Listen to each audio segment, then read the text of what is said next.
باعث شده که تعداد بسیار زیادی از کسب و کارهای بین المللی در دبی و مناطق دیگر امارات فعال باشند و با ایجاد شرکت در امارات به تجارت خودشان رونق بدهند. در این ویدیو قصد داریم به بررسی روش‌های اخذ اقامت در امارات بپردازیم. به طور کلی دریافت اقامت امارات از راه‌های مثل خرید خانه، ثبت شرکت، تحصیل و همچنین کار امکان پذیر است. در ابتدا بیایید این موضوع را بررسی کنیم که آیا دریافت اقامت دائم امارات با اخذ پاسپورت امکان پذیر است یا خیر.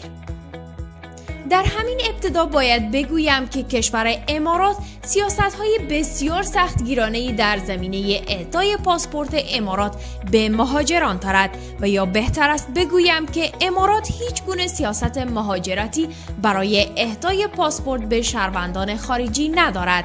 بیشتر مجوزهای اقامتی که برای شهروندان کشورهای خارجی صادر می شود اکثراً 3 ساله ولی قابل تمدید هستند، چیزی که به اسم مجوز اقامت دائم وجود ندارد. شهروندان خارجی که اقامت امارات دریافت می کنند باید هر سال 1 بار اقامت خودشان را تمدید کنند، گرچه عموماً مشکل خاصی در زمینه تمدید اقامت امارات وجود ندارد، اما ادعای اینکه می توانید در مدت کوتاهی پاسپورت امارات آن هم با اقامت دائم امارات را دریافت کنید سنجیده نیست و این کار به راحتی امکان پذیر نخواهد بود.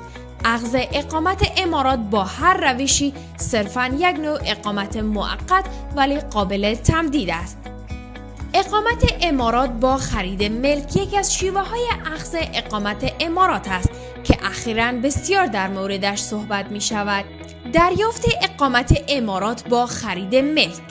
بسیاری از تبلیغات خرید ملک در دبی ادعا دارند که اقامت دائم دبی با خرید ملک امکان پذیر است و برخی اغراق بیشتری می کنند و ادعا می کنند که دریافت پاسپورت امارات با خرید ملک هم امکان پذیر است.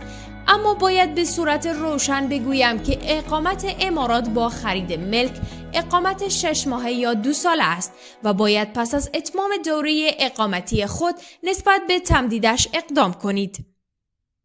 همچنین اخذ اقامت امارات از طریق خرید خانه به شما اجازه کار در این کشور را نمی دهد و برای کار در امارات و دبی باید مجوزهای دیگری را اخذ کنید.